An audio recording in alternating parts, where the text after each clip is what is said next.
कैसे हैं आप लोग। वेलकम है एक नए लेक्चर इस करंट इलेक्ट्रिसिटी में। और आज का टॉपिक है पोटेंशियोमीटर। याद कीजिए, लास्ट वाले लेक्चर में हम लोग सीख रहे थे इलेक्ट्रिकल इंस्ट्रूमेंट के कुछ डिवाइस जिसके हेल्प से किसी वायर में करंट कितना पास कर रहा है, किसी दो पॉइंट के बीच का पोटेंशियल डिफरेंस कितना है, आप कुछ डिवाइस के हेल्प से मेजरमेंट कर रहे थे। उसमें सीखे थे लास्ट वाले लेक्चर में आमीटर, वोल्ट मीटर, साथ साथ गैलोमीटर। जो आमीटर वोल्ट मीटर था वो गैलोमीटर से ही बना था। किस तरह से रीड कर रहा था एक एक करके सीखे थे। थोड़ा सा याद कीजिए, वोल्ट मीटर जो कि दो पॉइंट के बीच का वोल्टेज रीड करता था। वोल्ट मीटर दो पॉइंट के बीच का पोटेंशियल डिफरेंस रीड करता था, लेकिन ये भी सीखे थे कि ये कभी भी सही रीड नहीं करता, हमेशा ट्रू वैल्यू से कुछ कम रीड करता है। कम इसलिए रीड कर रहा था कि जो भी करंट आ रहा था उस रेसिस्टेंस के क्रॉस जब हम पोटेंशियल डिफरेंस मेजरमेंट करने के लिए जब वोल्टमीटर जोड़ रहे थे तो इसी का कुछ करंट इधर आ रहा था। जब इसी का कुछ करंट इधर आ रहा था, इधर वाला करंट घट जा रहा था, और जब इधर वाला करंट घट रहा था तो पोटेंशियल डिफरेंस घट रहा था। वही वोल्टेज ये रीड करके दे रहा था, जिसके कारण हमेशा कम रीड कर रहे थे। हाँ, हम मान के चले थे कि ideal voltmeter should have infinite resistance. और जब वो इनफिनाइट रेजिस्टेंस होगा तो सारा का सारा करंट इधर से पास करेगा, तब वो सही सही पोटेंशियल डिफरेंस देगा। लेकिन ध्यान रहे, वोल्टमीटर गैल्वेनोमीटर के प्रिंसिपल पे काम करता है। गैल्वेनोमीटर में डिफ्लेक्शन तब मिलता है जब उसमें करंट पास करता है। मतलब वोल्टमीटर रीड तब करेगा जब उसमें करंट पास करेगा, और जहां करंट पास किया तो इधर घटेगा, और जहां घटा तो चाहे कितना भी कोशिश कर लीजिए कभी भी सही पोटेंशियल डिफरेंस वोल्टमीटर नहीं देगा। इनफिनाइट सोचे थे लेकिन प्रैक्टिकली वो पॉसिबल नहीं है, क्योंकि जब तक करंट आएगा नहीं डिफ्लेक्शन मिलेगा नहीं। अगर करंट आया तो कभी सही रीड करेगा नहीं। मतलब वोल्ट मीटर इसी का कुछ करंट लेके उसी के क्रॉस पोटेंशियल डिफरेंस डिफ्लेक्शन के हेल्प से दे रहा था, और अगर करंट ले रहा है तो कभी भी सही रीड कर ही नहीं सकता। मतलब जो वोल्टमीटर था वोल्टेज रीड कर रहा था, पोटेंशियल डिफरेंस दो पॉइंट के बीच रीड कर रहा था, सर्किट का ही करंट ड्रॉ करके उसी का करंट निकाल के उसी के क्रॉस रीडिंग दे रहा था, कभी भी सही रीड कर ही नहीं सकता, कितना भी आइडियल मान ली। हाँ, कैलकुलेशन के लिए आइडियल मानते थे कि कोई करंट नहीं पास करेगा, लेकिन प्रैक्टिकली ये पॉसिबल नहीं। मतलब वोल्टमीटर से हमको वोल्टेज मिलता था लेकिन सही सही रीड नहीं मिलता था। लेकिन चाहते हैं कि किसी दो पॉइंट के बीच सही सही वोल्टेज बताए, ट्रू पोटेंशियल डिफरेंस मेजरमेंट करें, और अगर आप टू पॉइंट के बीच अगर सही सही पोटेंशियल निकालना चाह रहे हैं तो एक डिवाइस जिसको आइडियल वोल्टमीटर भी बोलते हैं। वोल्टमीटर एक तरह का डिवाइस जो पोटेंशियल डिफरेंस मेजर करता है। पोटेंशियोमीटर भी एक तरह का डिवाइस जो वोल्टेज रीड करेगा, लेकिन वोल्टमीटर सर्किट से ही करंट निकाल के वोल्टेज बताता था। लेकिन potentiometer an ideal voltmeter which measure true potential difference between two point without drawing any current from main circuit. Main circuit किसी दो पॉइंट के बीच का पोटेंशियल डिफरेंस मेन सर्किट से बिना करंट ड्रॉ किए हुए वोल्टमीटर रीड ही नहीं कर सकता है। वो हमेशा कम रीड करता है। लेकिन पोटेंशियोमीटर एक तरह का डिवाइस जिसके हेल्प से दो पॉइंट के बीच का सही सही वोल्टेज बता सकते हैं बिना उससे करंट निकाले, without drawing any current from main circuit. जिसके बीच पोटेंशियल डिफरेंस निकालना है उससे बिना करंट निकाले आप उस दो पॉइंट के बीच का पोटेंशियल मेजरमेंट कीजिएगा। Hence it measure true potential difference and that is called as ideal voltmeter.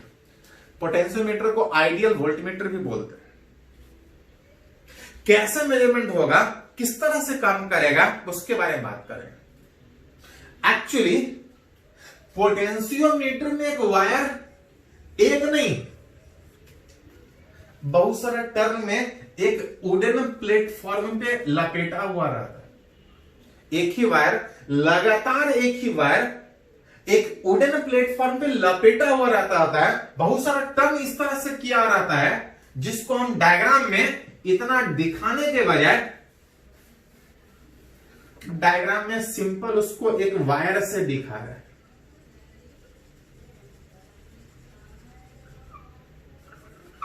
दिखाने के लिए सीधा दिखा रहे हैं, लेकिन वुडन प्लेटफॉर्म पे एक्चुअल जब प्रैक्टिकल का बात कीजिएगा, अब चाहे तो गूगल पे खोज के देख सकते हैं कि पोटेंशियोमीटर का डायग्राम कैसा होता है।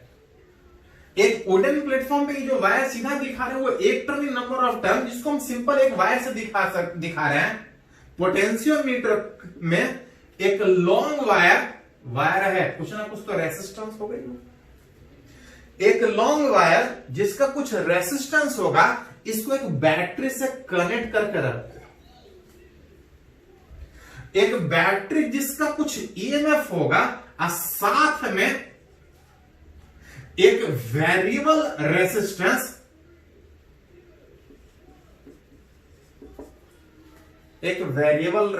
जिसको रेओस्टैट बोलते हैं।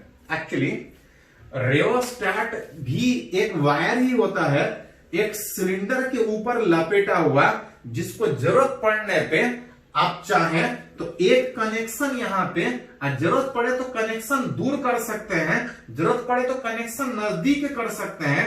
जब करंट इन करेगा, अगर कनेक्शन यहां से करेंगे तो करंट यहीं से पास करेगा, और जब करंट यहीं से पास करेगा तो इतना ही रेसिस्टेंस सर्किट का हिस्सा होगा, बाहर वाला रेसिस्टेंस सर्किट का हिस्सा नहीं होगा।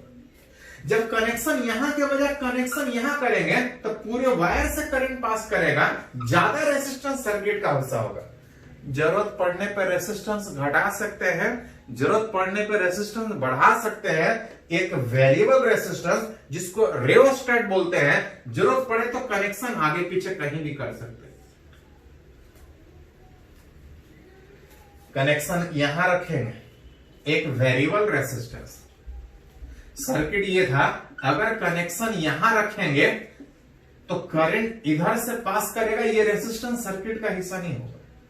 अगर कनेक्शन इधर रखेंगे तो पूरे रेसिस्टेंस से करंट पास करेगा, पूरा का पूरा रेसिस्टेंस सर्किट का हिस्सा होगा।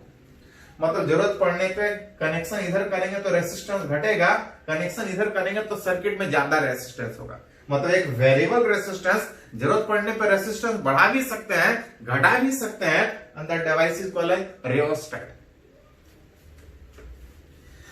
पोटेंशियोमीटर जिसमें एक लॉन्ग वायर AB जिसका कुछ रेसिस्टेंस होगा, एक बैटरी से जोड़ के रखते हैं, साथ में जरूरत पड़ने पे रेसिस्टेंस, एक वेरिएबल रेसिस्टेंस, ये करंट बढ़ाने और घटाने में काम करेगा।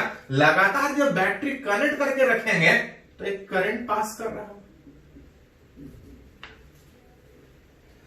पोटेंशियोमीटर एक तरह का डिवाइस जिससे हम वोल्टेज, पोटेंशियल डिफरेंस दो पॉइंट के बीच मेजरमेंट करेंगे, बिना सर्किट से करंट निकाले।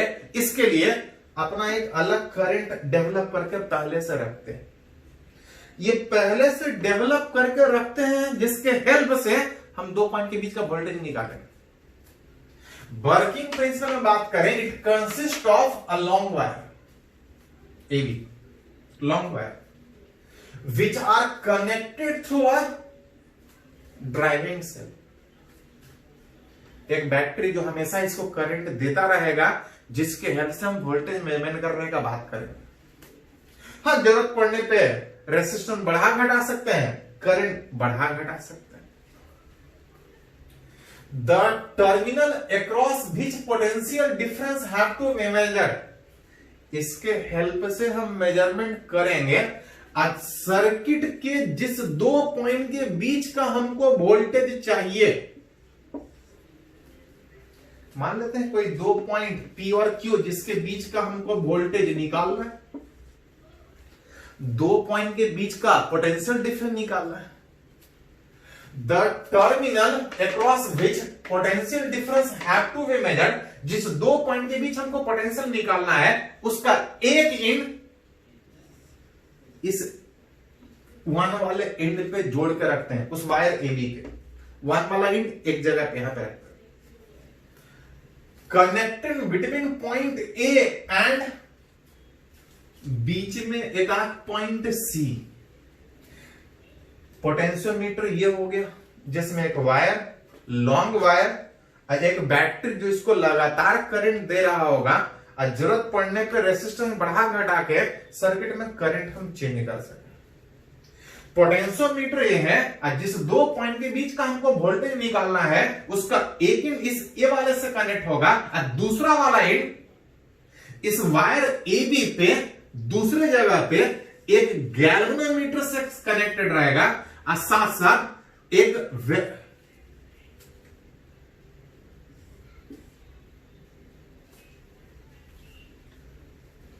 the terminal, that is P or Q, across which potential difference have to be measured are connected between point A and C. A इस wire के एक and पे और दूसरा इस C पे एक गैल्वेनोमीटर से कनेक्ट करते हुए through a galvanometer and a sliding contact called as jockey.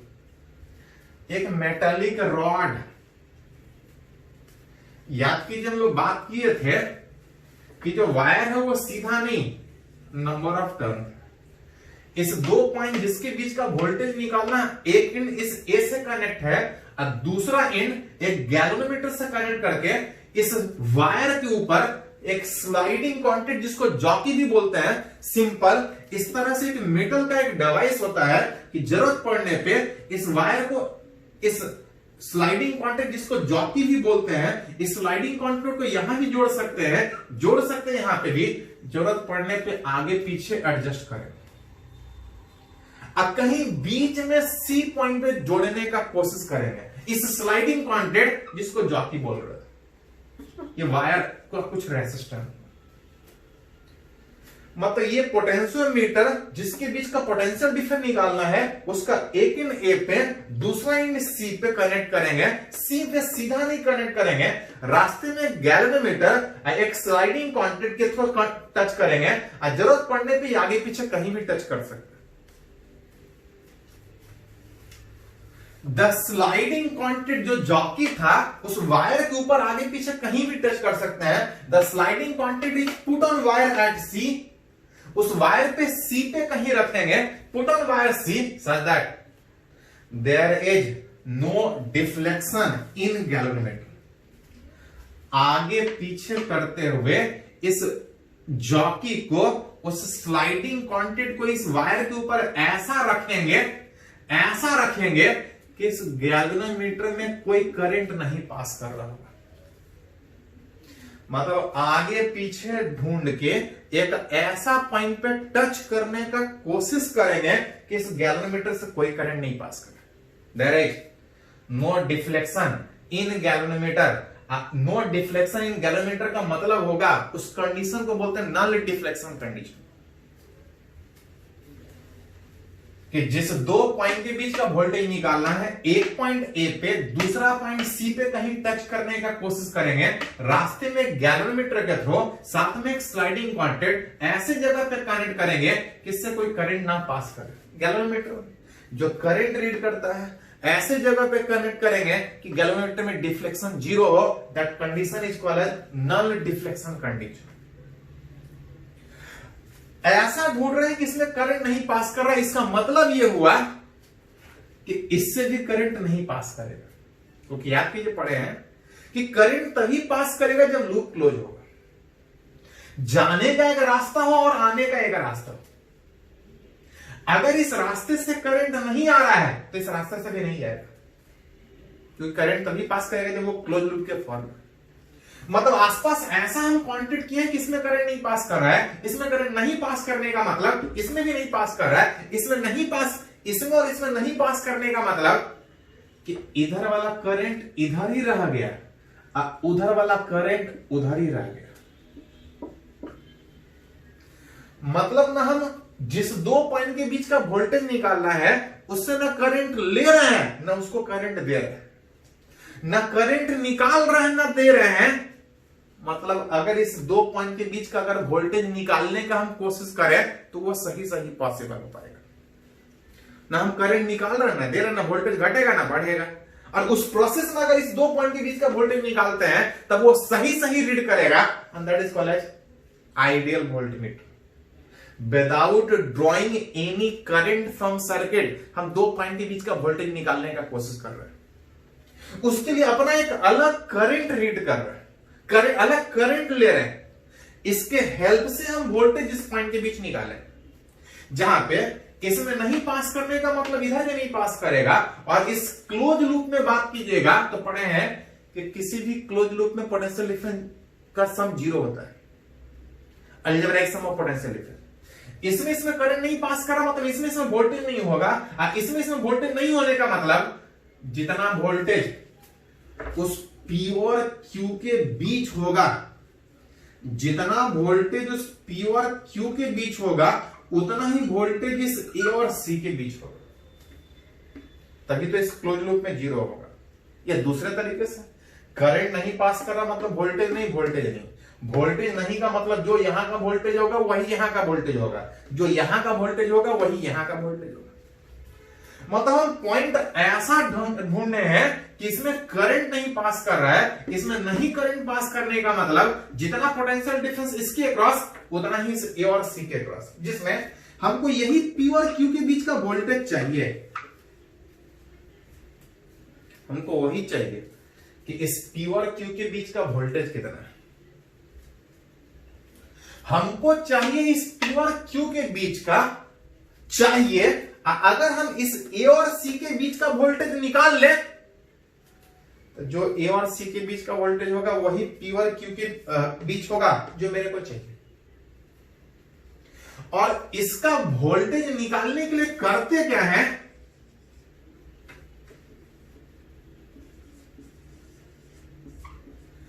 कि इसके एक लेंथ का वोल्टेज निकाल लेते हैं पहले से। इस वायर का एक लेंथ का वोल्टेज पर यूनिट लेंथ पहले से हम निकाल लेते हैं कि इसके एक लेंथ का वोल्टेज अगर इतना है, अगर इसके एक लेंथ का वोल्टेज अगर निकाल ले और अगर एक लेंथ का पता है और अगर इतने लेंथ के बाद अगर हमको 0 डिफ्लेक्शन मिल रहा है, हम गैल्वेनोमीटर में ये जो स्लाइडिंग कांटेक्ट है इस वायर के ऊपर इतने दूर पर रख रहे हैं, अगर हम ये लेंथ निकाल लें और अगर एक लेंथ का वोल्टेज पता है तो L लेंथ का वोल्टेज कितना होगा नहीं निकाल सकते हैं। प्रोसेस ये था कि हमको निकालना इसके बीच का वोल्टेज है। हम ऐसा कनेक्ट किए हैं कि इसमें करंट नहीं पास कर रहा है। इसका मतलब ये था कि जितना वोल्टेज यहां पे उतना वोल्टेज यहां पे। निकालना यहां पे है, निकालेंगे यहां, निकालेंगे यहां, बोलेंगे कि यहां पे निकल गया। निकालने में इसकी अगर एक लेंथ का वोल्टेज अगर कोई हमको बता दे इतना है और इतने लेंथ के बाद हमको 0 डिफ्लेक्शन मिला है तो एक लेंथ का वोल्टेज इतना, तो L लेंथ का वोल्टेज कितना होगा नहीं निकाल सकते हैं। मतलब अगर आप बोले तो इस L लेंथ का वोल्टेज हम निकाल पाएंगे जब इसके एक लेंथ का वोल्टेज निकल जाए और जो वोल्टेज पर यूनिट लेंथ होगा जिसको हम बोलते हैं पोटेंशियल ग्रेडियंट। याद कीजिए 11th में बहुत बार यूज हुआ था कि अगर कोई फिजिकल क्वांटिटी टाइम के हिसाब से चेंज करे तो उसको रेट बोलते हैं, और अगर कोई फिजिकल क्वांटिटी डिस्टेंस के हिसाब से चेंज हो that is called as gradient. हम इसके एक लेंथ का वोल्टेज अगर निकाल लें तो L लेंथ का वोल्टेज निकाल सकते हैं, और अगर इस L लेंथ का वोल्टेज निकाल सकते हैं तो हम बोल सकते हैं कि वही वोल्टेज उस P और Q के बीच का होगा जो मेरे को निकालना था, that is terminal potential difference उस P और Q के बीच। बिना करंट निकाले हुए ना बिना करंट दिए हुए अपना एक अलग करंट यूज करके हम इसके बीच का पोटेंशियल डिफरेंस निकाल रहे हैं।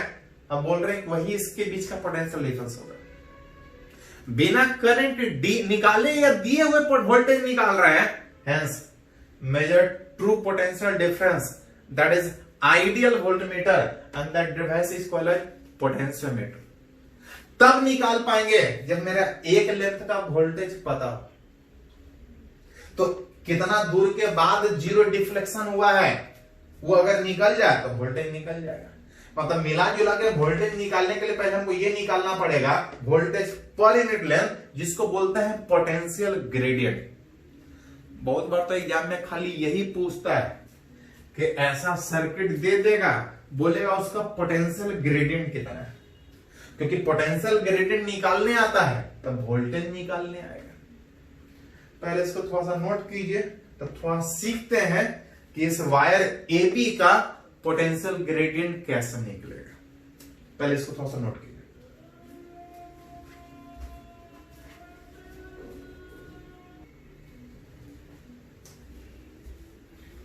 तो अभी हम लोग सीखे एक तरह का डिवाइस विच इज पोटेंशियोमीटर, जिसमें ना सर्किट से बिना करंट ड्रॉ किए हुए दो पॉइंट के बीच का वोल्टेज निकाल रहे थे।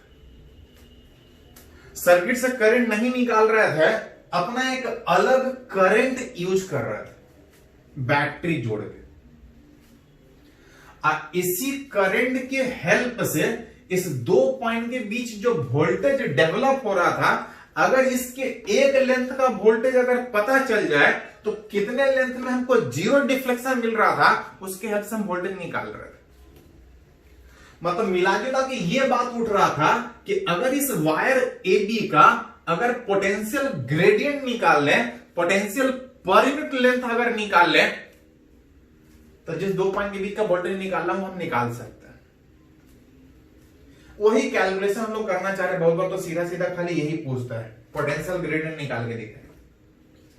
पोटेंशियोमीटर एक में लॉन्ग वायर जिसका कुछ लेंथ था, कुछ होगा क्या, कुछ लेंथ था, साथ में कुछ रेसिस्टेंस, एक बैटरी से कनेक्ट था। और जरूरत पड़ने पर सर्किट का रेसिस्टेंस बढ़ा घटा सकते हैं। जैसे ही कनेक्ट करेंगे एक लूप में, करंट पास करेगा, करंट इन लूप कितना होगा, तो पढ़े हैं ओम्स लॉ से कि अगर लूप एक हो तो करंट एक लाइन में निकाल सकते हैं, वोल्टेज में EMF E और सर्किट में जो रेसिस्टेंस है कुछ यहां भी है, जरूरत पड़ने पर बढ़ा घटा सकते हैं। इस करंट के कारण इस A और B के बीच का कुछ पोटेंशियल डिफरेंस होगा, potential difference bit across wire AB, potential difference across wire AB। किसी भी वायर के cross resistance R, potential difference होता है I into R, that is equal to E by R plus R into R। हमको potential difference इस wire का नहीं चाहिए, हमको चाहिए पोटेंशियल ग्रेडियंट। हमको चाहिए पोटेंशियल ग्रेडियंट उस वायर AB का, that is potential per unit length. उस वायर के क्रॉस पोटेंशियल डिफरेंस करंट के कारण इतना हो रहा था ER by R plus R। आप पर यूनिट लेंथ मतलब L से डिवाइड करना पड़ेगा, दैट इज इस वायर का पोटेंशियल ग्रेडियंट। अगर एक लेंथ का पोटेंशियल पता है और अगर कितने लेंथ में हमको जीरो डिफ्लेक्शन मिल रहा है, अगर वो लेंथ मिल जाए तो इस दो पॉइंट के बीच का वोल्टेज निकाल सकते हैं। और अगर इस दो पॉइंट का वोल्टेज निकाल सकते हैं तो जिसके बीच बोला उसके बीच भी निकाल सकते हैं। हाँ, इसी में कभी कभी पूछता है कि इफ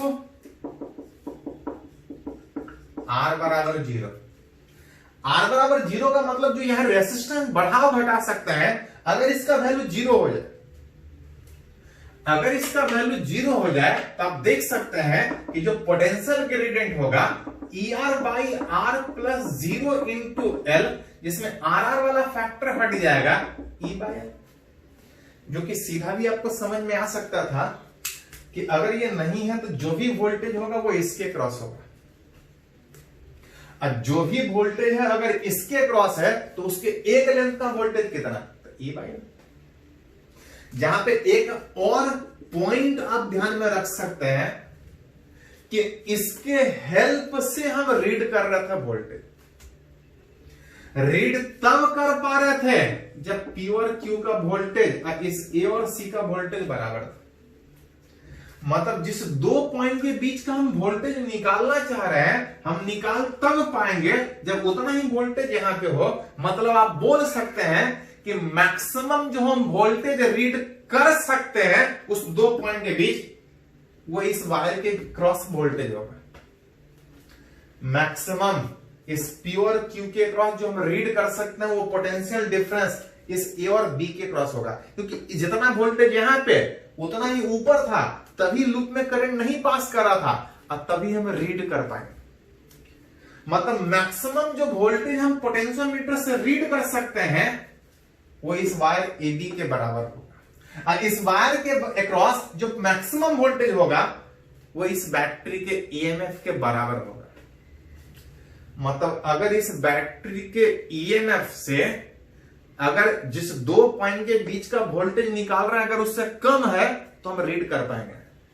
अगर इसका ईएमएफ कम है, उसका ईएमएफ ज्यादा है, उसका वोल्टेज ज्यादा है, तो हम इसको रीड ही नहीं कर पाएंगे, क्योंकि मैक्सिमम वोल्टेज इतना ही इसके क्रॉस हो सकता है, इतना ही हम किसी से बैलेंस कर सकते हैं, इससे ज्यादा वोल्टेज हम रीड ही नहीं कर सकते। हाँ, ज्यादा वोल्टेज रीड करना है तो इस बैटरी का ईएमएफ हमको बढ़ाना पड़ेगा, क्योंकि तभी ये बैलेंस कर पाएगा, नहीं तो बैलेंस ही नहीं होगा।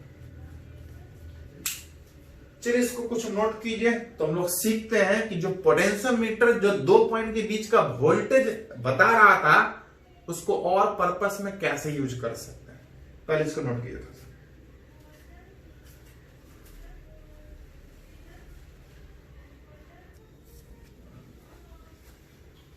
तो अभी हम लोग सीखे कि पोटेंशियोमीटर वायर का पोटेंशियल ग्रेडियंट कैसे निकालते हैं। ग्रेड मतलब उसके एक लेंथ का वोल्टेज। उसी से रिलेटेड एक क्वेश्चन जेईई मेन में पूछा है।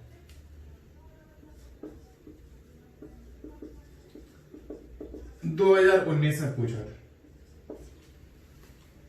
देखिए क्या है, बोल रहा है पोटेंशियोमीटर में एक लॉन्ग वायर जिसको हम लोग एबी से लिखते हैं, इस वायर का लेंथ दिया हुआ है, कितना दिया है 400 सेंटीमीटर। एक्चुअली एग्जाम में क्वेश्चन में डायग्राम सीधा बनाने के बजाय बोला था वायर 4 लेंथ का है, 1 2 3 4। डायग्राम आप ऐसा बनाइए या सीधा बनाइए, उससे कोई फर्क नहीं पड़ेगा।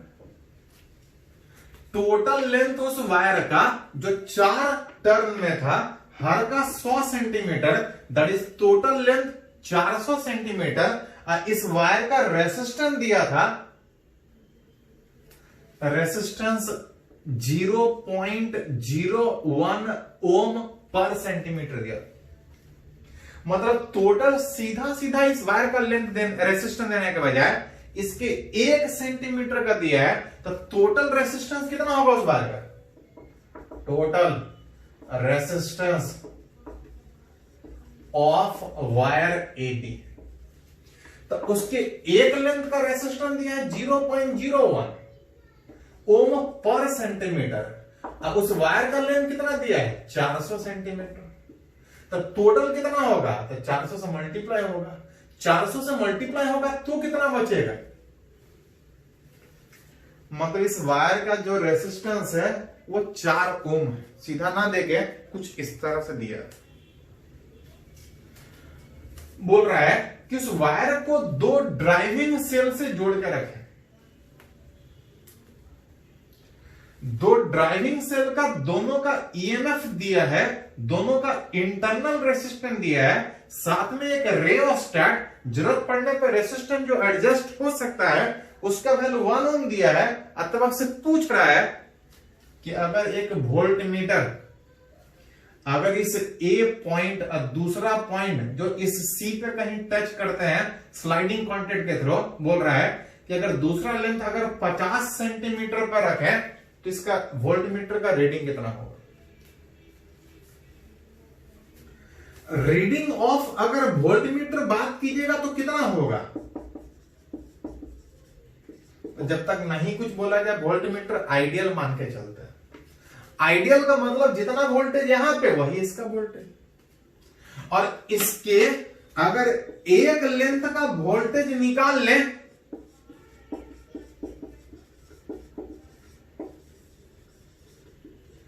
अगर इसकी एक लेंथ का वोल्टेज निकाल लें तो इतने लेंथ का वोल्टेज कितना होगा निकाल सकते हैं, और जो इतने लेंथ का जो वोल्टेज होगा वही इस वोल्ट मीटर का रीडिंग होगा। लेंथ दे दिया है, अगर हम उसका ग्रेडियंट निकाल लें तो इस वोल्ट मीटर का रीडिंग निकल जाएगा, जो थोड़ा देर पहले निकालना सीखे।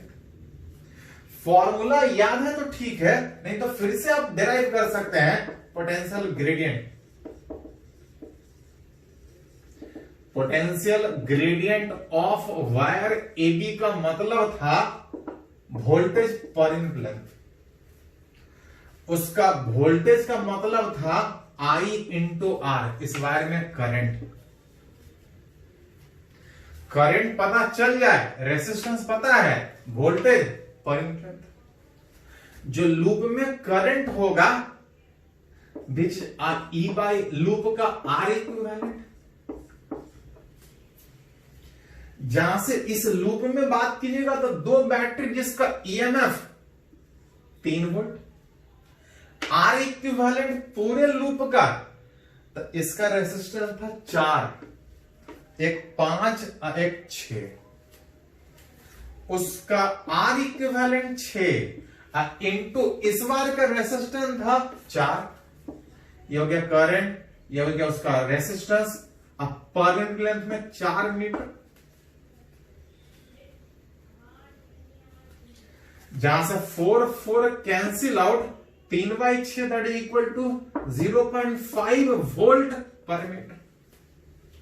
इसके पर मीटर में वोल्टेज मेरे को निकल रहा है 0.5 वोल्ट। अगर उसका ग्रेडियंट पता है 0.5 वोल्ट पर मीटर, तो उस वायर का लेंथ दिया था 50 सेंटीमीटर, जिसका वैल्यू हाफ मीटर होगा। जब 2 से डिवाइड कीजिएगा तो 0.25 वोल्ट रीडिंग उस वोल्ट मीटर का। इसकी एक लेंथ का वोल्टेज निकाल लिए तो एल लेंथ का वोल्टेज कितना होगा, वही इस वोल्ट मीटर का रीडिंग होगा जिस पे क्वेश्चन पूछा था। फॉर्मूला याद है तो आप सीधा बैठा सकते हैं, नहीं तो इस तरह से अरेंज करके निकाल सकते हैं। चलिए इसको नोट कीजिए, थोड़ा सा कुछ एप्लीकेशन सीखते हैं कि जो पोटेंशियोमीटर पढ़े हैं वो दूसरे जगह किस तरह से यूज हो सकता है।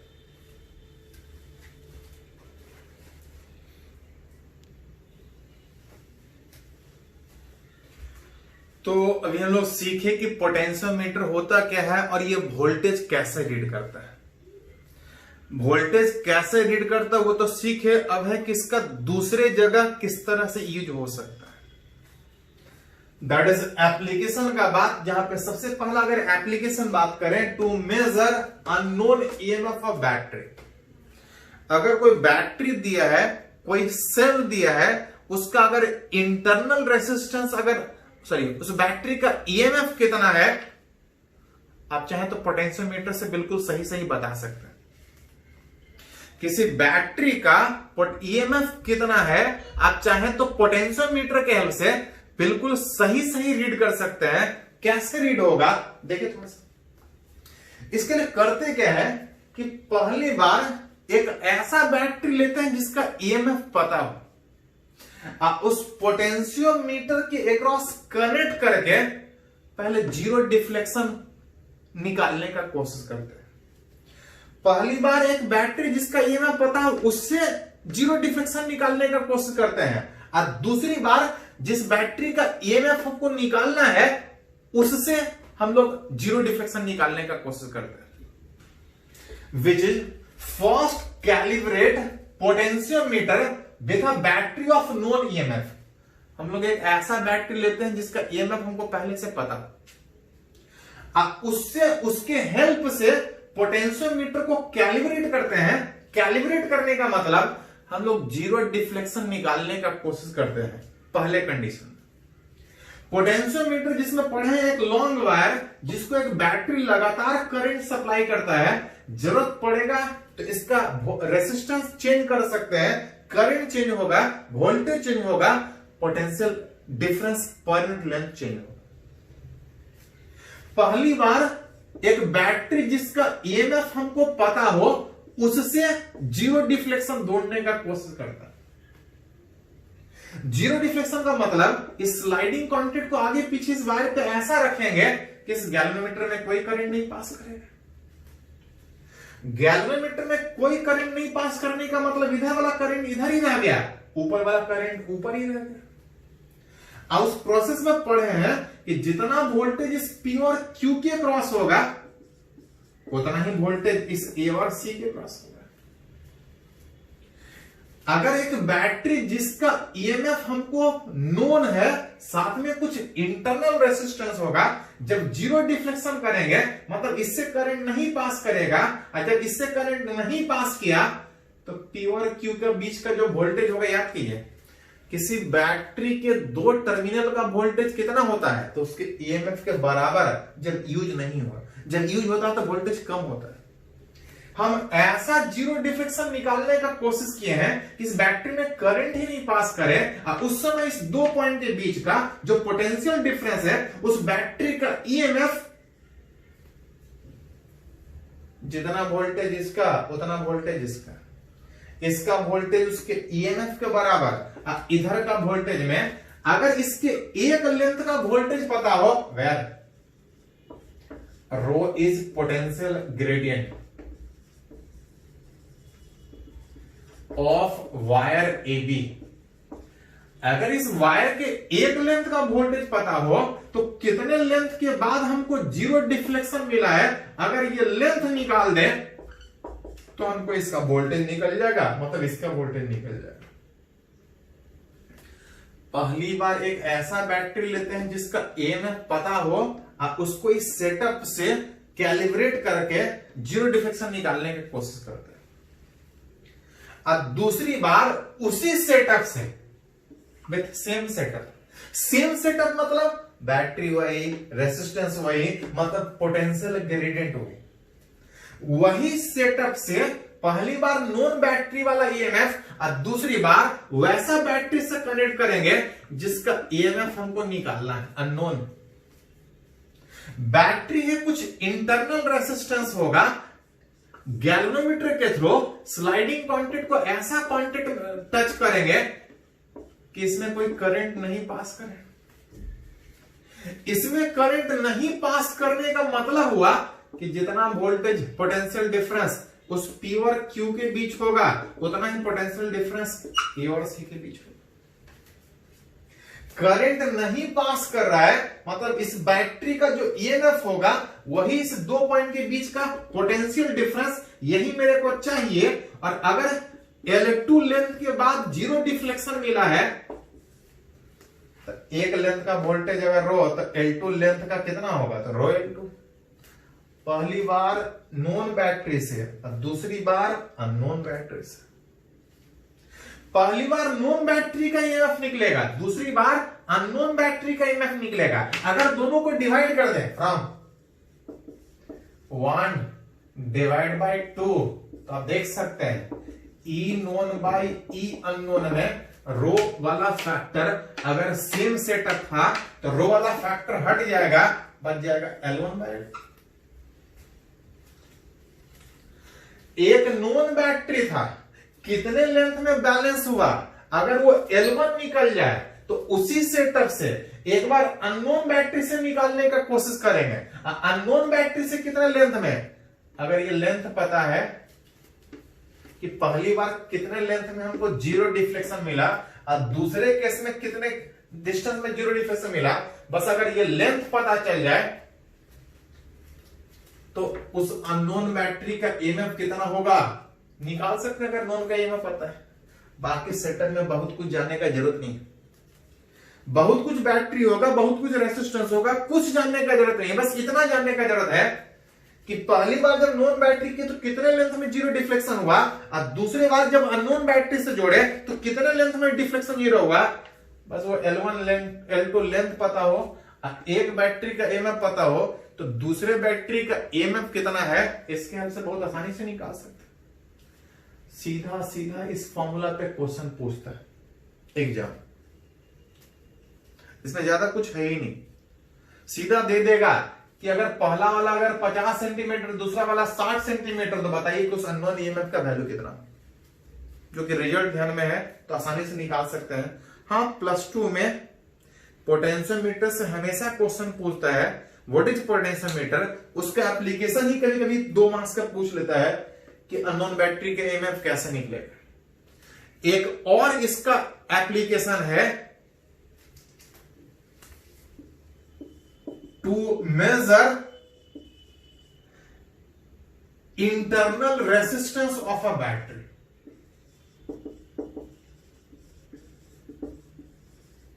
अभी हम लोग निकालना सीखे किसी बैटरी का ईएमएफ कैसे निकालते हैं। इस पोटेंशियोमीटर के हेल्प से आप चाहें तो किसी बैटरी का इंटरनल रेसिस्टेंस कितना है, आप चाहें तो इंटरनल रेसिस्टेंस भी निकाल सकते हैं। कैसा निकलेगा बात करेंगे, पहले इसको थोड़ा सा नोट कीजिए।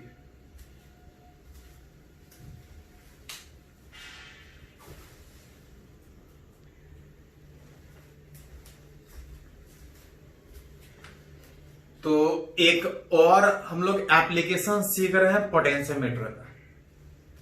एक एप्लीकेशन में सीखे कि अगर कोई बैटरी जिसका ईएमएफ हमको अगर नहीं पता है तो पोटेंशियोमीटर के हेल्प से बहुत आसानी से निकाल सकते हैं बिना सेटअप में क्या क्या है उसके। अभी अगर कोई बैटरी दिया है उसका ईएमएफ के बजाय अगर उसका इंटरनल रेसिस्टेंस निकालना है, उस बैटरी का इंटरनल रेसिस्टेंस निकालना है तो पोटेंशियोमीटर के हेल्प से बहुत आसानी से निकाल सकते हैं। कैसे देखिए थोड़ा सा। सबसे पहले करेंगे क्या कि जिस बैटरी का मेरे को ईएमएफ निकालना है, जिस बैटरी का इंटरनल रेसिस्टेंस निकालना है, उस बैटरी के को इस पोटेंशियोमीटर के अगेंस्ट कनेक्ट करके हम जीरो डिफ्लेक्शन निकालने का कोशिश करेंगे। दैट इज इस पोटेंशियोमीटर को कैलिब्रेट करने का कोशिश करें। First calibrate the potentiometer with battery. जिस बैटरी का इंटरनल रेसिस्टेंस निकालना है यही क्वेश्चन है, उसको इस पोटेंशियोमीटर जिसके हेल्प से हम वोल्टेज निकालना चाहते हैं जीरो डिफ्लेक्शन निकालने का कोशिश करेंगे। पॉइंट ऐसा ढूंढेंगे कि इस गैल्वेनोमीटर से कोई करंट नहीं पास करे। इसका मतलब इस ए और बी का जो वोल्टेज होगा वही जो पी और क्यू का वोल्टेज होगा के बीच का होगा, जो पी और क्यू के बीच का वोल्टेज होगा वही ए और सी के बीच का है। जब इससे करंट नहीं पास करेगा तो किसी बैटरी का जो टर्मिनल पोटेंशियल डिफरेंस होता है वो उस ईएमएफ के बराबर। और अगर इसके एक लेंथ का वोल्टेज अगर पता है तो कितने लेंथ में जीरो डिफ्लेक्शन मिला है, where rho is potential gradient।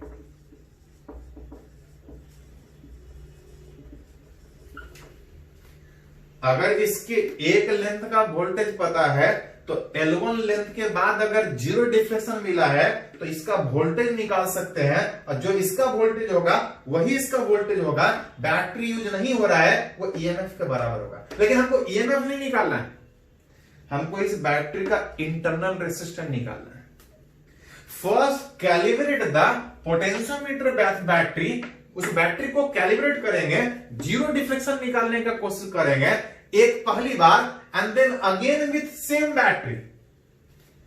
पहली बार तो जीरो डिफ्लेक्शन निकालेंगे, अब फिर से उसी बैटरी को फिर से जीरो डिफ्लेक्शन ढूंढने का कोशिश करेंगे। पिछली बार सीधा सीधा बैटरी को कनेक्ट किए थे, इस बार बैटरी उसी को कनेक्ट करेंगे जिसका कुछ ईएमएफ, जिसका कुछ इंटरनल रेसिस्टेंस, उसी बैटरी को कनेक्ट करेंगे। लेकिन सीधा कनेक्ट करने के बजाय with the same battery by connecting an external resistance R with this across it. Battery को पहले सीधा जोड़ के कैलिब्रेट करेंगे, उससे उसका ईएमएफ मिलेगा। उसी बैटरी को फिर से कैलिब्रेट करेंगे, लेकिन उस बैटरी के क्रॉस एक एक्सटर्नल रेसिस्टेंस जोड़ के इस तरह से कैलिब्रेट करने का कोशिश करेंगे। कैलिब्रेट करने का मतलब क्या था? कैलिब्रेट करने का मतलब था कि हम इस तरह से पॉइंट ढूंढेंगे कि गैल्वेनोमीटर में कोई करंट नहीं पास करे। गैल्वेनोमीटर में कोई करंट नहीं पास करने का मतलब जो वोल्टेज उस पी और क्यू के बीच का होगा वही वोल्टेज इस ए और सी के बीच का होगा। पहली बार सीधा सीधा बैटरी को जोड़ के कैलिब्रेट करेंगे, इससे उसका ईएमएफ मिलेगा। लेकिन हमको ईएमएफ नहीं चाहिए, हमको इस बैटरी का इंटरनल रेसिस्टेंस चाहिए। उसी बैटरी को उसी सेटअप से, उसी सेटअप का मतलब इसके एक लेंथ का वोल्टेज वही हो रहा है। सेम सेटअप के साथ उसी बैटरी को फिर से कैलिब्रेट करेंगे, लेकिन पैरेलल में एक रेसिस्टेंस जोड़ेंगे, उसकी एक रेसिस्टेंस जोड़ेंगे और जीरो डिफ्लेक्शन ढूंढने का कोशिश करेंगे। कुछ लेंथ के बाद हमको जीरो डिफ्लेक्शन मिलेगा। अगर इसके एक लेंथ का वोल्टेज इतना, तो L2 लेंथ का वोल्टेज, जो वोल्टेज यहां पे वही वोल्टेज यहां पे, यहां का वोल्टेज कितना। अगर बैटरी यूज नहीं होता तो ईएमएफ के बराबर। अभी भी करंट नहीं पास कर रहा, लेकिन यहां नहीं पास कर रहा है, इसको छोड़ के यहां पे एक अलग सा लूप बना लेगा। यहां पे करंट जीरो नहीं होगा, और जब करंट पास करेगा तो ये ईएमएफ रीड करने के बजाय वो उस बैटरी के क्रॉस का टर्मिनल वोल्टेज रीड करेगा। ये ईएमएफ के बजाय टर्मिनल पोटेंशियल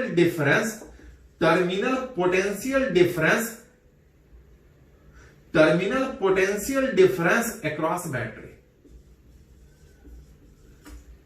पहली बार जब बैटरी को सीधा जोड़े तो हमको ईएमएफ मिला, बैटरी वही है लेकिन रेसिस्टेंस जोड़ के सीधा कैलिब्रेट करने का कोशिश किए तो हमको ईएमएफ के बजाय टर्मिनल पोटेंशियल डिफरेंस मिला।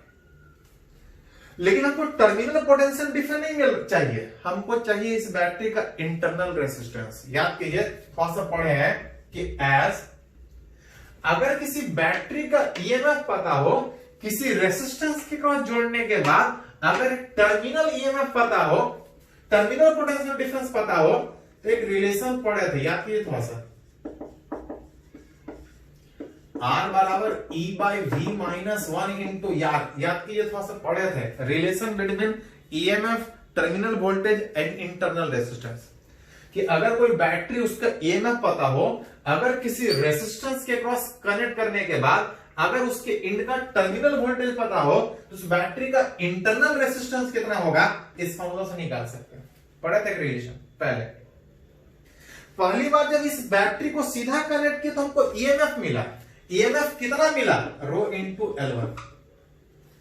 दूसरी बार सेम सेटअप के साथ, लेकिन जब रेसिस्टेंस के क्रॉस कनेक्ट किए तो इधर तो करंट नहीं पास किया, लेकिन इधर करंट पास किया, बैटरी यूज हो रहा है। जब बैटरी यूज होता है तो टर्मिनल वोल्टेज रीड करेगा, और टर्मिनल वोल्टेज कितना था, रो L2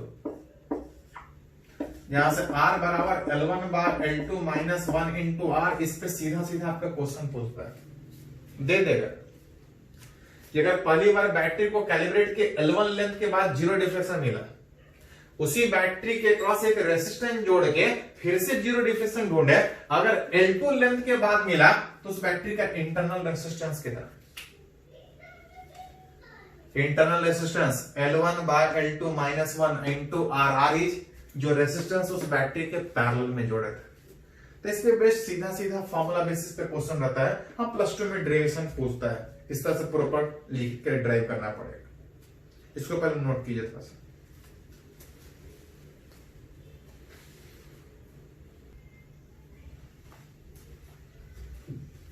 तो इसमें एक लास्ट इंस्ट्रूमेंट बोल सकते हैं, एक तरह का डिवाइस बोल सकते हैं, एक है मीटर ब्रिज।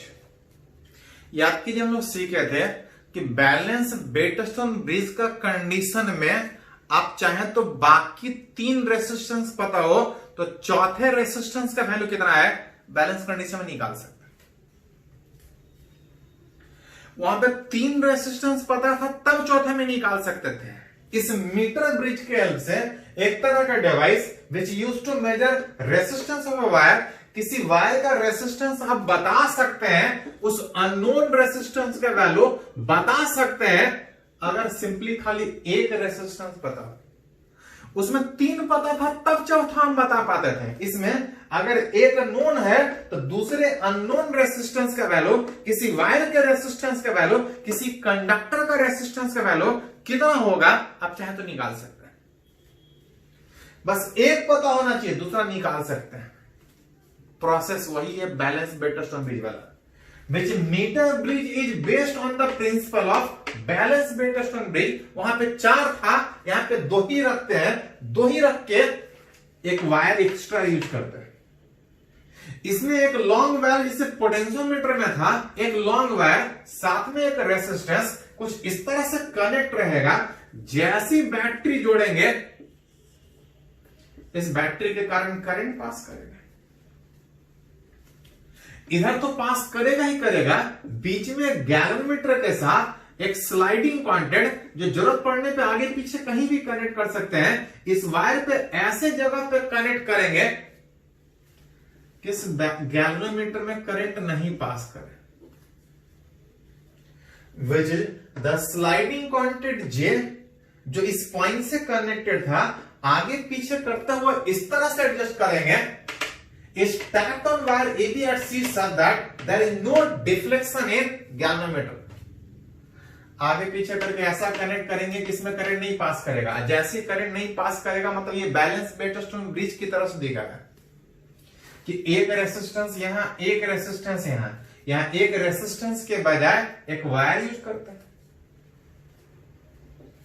इसका भी कुछ रेसिस्टेंस होगा, इसका भी कुछ रेसिस्टेंस होगा। ये मीटर ब्रिज है, इसका कुछ लेंथ होगा, टैप किया है, कुछ लेंथ के बाद अगर जीरो डिफ्लेक्शन मिला है, अगर एल लेंथ के बाद जीरो डिफ्लेक्शन मिला है तो बाकी वाला कितना होगा। तो जनरली जब तक नहीं कुछ बोला जाए इसका लेंथ हम लोग 100 सेंटीमीटर मानते हैं। नाम ही है मीटर ब्रिज। मीटर ब्रिज मतलब एक वायर जिसका लेंथ 1 मीटर। लेकिन जब तक नहीं कुछ बोले तब सोचेंगे, कभी कभी लेंथ बोलेगा कि 40 सेंटीमीटर है या 50 सेंटीमीटर है, तो जितना बोलेगा उतना सोचेंगे। बैलेंस वेटस्टोन ब्रिज में 4 रेसिस्टेंस लेते थे, जिसमें 3 पता था, चौथा अननोन था। यहां पे 4 के बजाय 2 रेसिस्टेंस लेते हैं और एक सीधा वायर यूज करते हैं, एक लॉन्ग वायर। एक ऐसा कनेक्ट करेंगे कि इससे करंट नहीं पास करे। याद कीजिए बैलेंस वेटस्टोन ब्रिज का कंडीशन, इससे करंट तब पास नहीं करेगा फॉर नो डिफ्लेक्शन।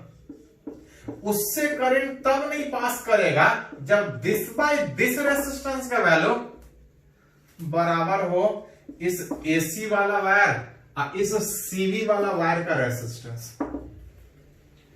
और किसी वायर का रेसिस्टेंस होता है रो L बाय A, अगर लेंथ के टर्म में सोचे। अगर ये वायर यूनिफॉर्म है तो इस वायर का रेसिस्टेंस होगा रो L बाय A, उस वायर का रेसिस्टेंस होगा 100 माइनस L बाय A, बाकी वाला फैक्टर हट जाएगा, R1 बाय R2 बराबर L बाय 100 माइनस L। अगर इस एक रेसिस्टेंस का वैल्यू पता है तो दूसरे रेसिस्टेंस का वैल्यू कितना है आप इस डिवाइस के हेल्प से आसानी से निकाल सकते हैं। बस आपको ये ढूंढना है कि कितने लेंथ के बाद हमको जीरो डिफ्लेक्शन मिल रहा है। कितने लेंथ के बाद हमको जीरो डिफ्लेक्शन मिल रहा है, अगर वो सिर्फ L मिल जाए, एक रेसिस्टेंस पता हो, तो दूसरे रेसिस्टेंस का वैल्यू कितना है इस डिवाइस के हेल्प से आसानी से निकाल सकते हैं। इस पे बेस्ट पे क्वेश्चन बहुत सारा पूछा है, इसको पहले नोट कीजिए, एक आध एग्जांपल देखते हैं।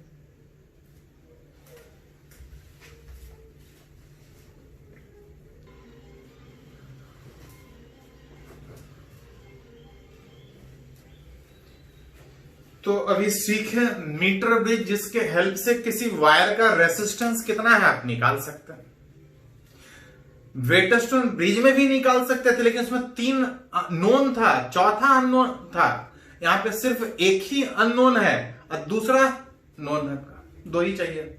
2 में एक पता है, दूसरा निकाल सकते हैं। थ्योरेटिकली तो सीखे, थोड़ा सा न्यूमेरिकली बात करते हैं। ये पूछा हुआ क्वेश्चन है जेईई मेन में, पुराना वाला नहीं, नया वाला ही। अगर बात करें 2019 में ऑनलाइन में ढेर सारा पेपर था, उसमें के एग्जाम में पूछा था। R1 R2 2 resistance, metre bridge में एक लॉन्ग वायर, बैटरी कनेक्ट करेंगे, करंट पास करने का कोशिश करेगा। बोल रहा था null point is at a distance 40 centimetre from A.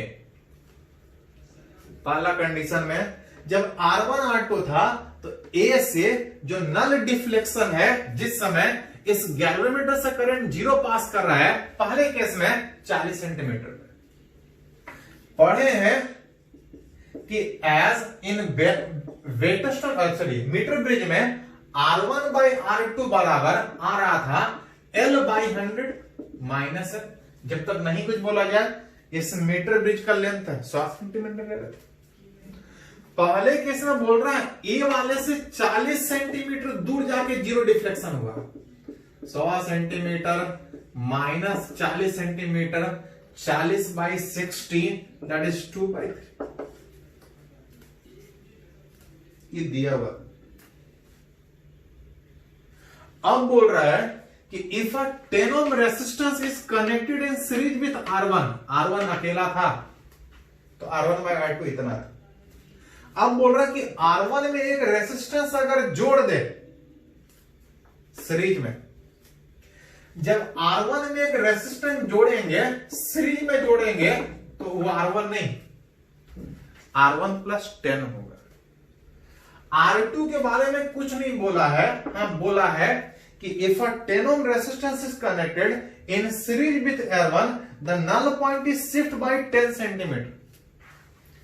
40 centimetre पे जीरो डिफ्लेक्शन था, अब बोल रहा 10 से शिफ्ट कर रहा है। 10 से शिफ्ट करने में 40 से 50 होगा या 40 से 30 भी हो सकता है। 50 होगा कि 40 होगा, चलिए 40 पहले था, अब 10 शिफ्ट करने के बाद 50 होगा कि 30 सेंटीमीटर होगा। तो ध्यान दीजिए, रेसिस्टेंस बढ़ेगा तो लेंथ भी बढ़ेगा, क्योंकि ध्यान दीजिए अभी अगर R2 बराबर X1/X2 है, अगर ये बढ़ा तो ये भी बढ़ेगा, तभी रेशियो बराबर हो पाएगा। मतलब अगर 10 ओम R1 में बढ़ाया है तो रेसिस्टेंस बढ़ेगा, इसका रेसिस्टेंस बढ़ने का मतलब जो पहले 40 सेंटीमीटर पे जीरो डिफ्लेक्शन था, अब 10 बढ़ रहा है, 10 चेंज कर रहा है। 10 चेंज करने का मतलब वो 40 + 10 centimetre that is 100 centimetre minus 100 centimetre minus विच अब वो 50 सेंटीमीटर दैट इक्वल टू कितना, सॉरी ऊपर भी 50 नीचे भी 50 दैट इज 1। यहां से एक रिजल्ट आप और रिलेट कर सकते हैं कि R1 + 10 बराबर कितना, दोनों का रेसिस्टेंस अलग अलग था, कितना अलग अलग था आप चाहे तो यहां से निकाल सकते हैं। हाँ, 2 अननोन है, 2 इक्वेशन है, R1 R2 का वैल्यू कितना होगा वो सब निकल जाएगा। लेकिन देखते हैं कुछ और भी बोल रहा है। ये तो दिया हुआ था, पूछ रहा है find the resistance that should be connected in parallel with R1 + 10। बोल रहा है कि पहले R1 था, अब वो सीरीज में R1 + 10 हुआ। तीसरे कैसे, पहले R1 था उसमें 10 जुड़ गया, इधर R2 था। अब बोल रहा है कि इसके पैरेलल में कितना रेसिस्टेंस जोड़े, किसके पैरेलल में,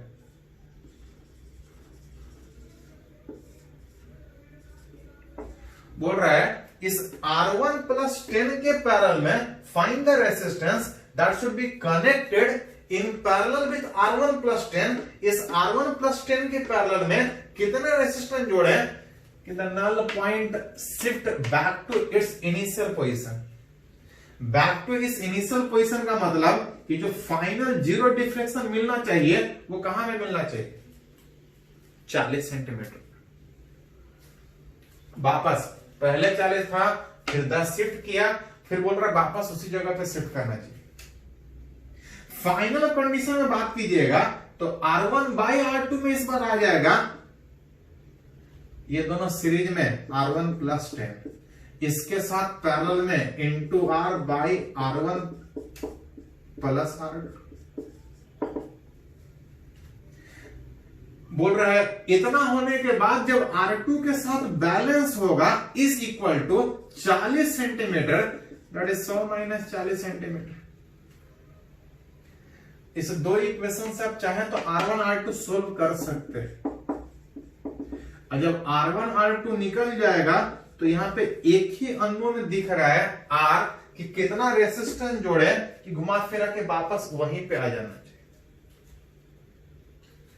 तो 3 अननोन है R1 R2, जो कि पहला 2 इक्वेशन सोल्व करने के बाद सोल्व हो गया था। अगर वो पूछता तो वो भी बता सकते थे, तीसरा पूछा जाए तो रिलेट कर सकते। इसको नोट कर लीजिए थोड़ा सा।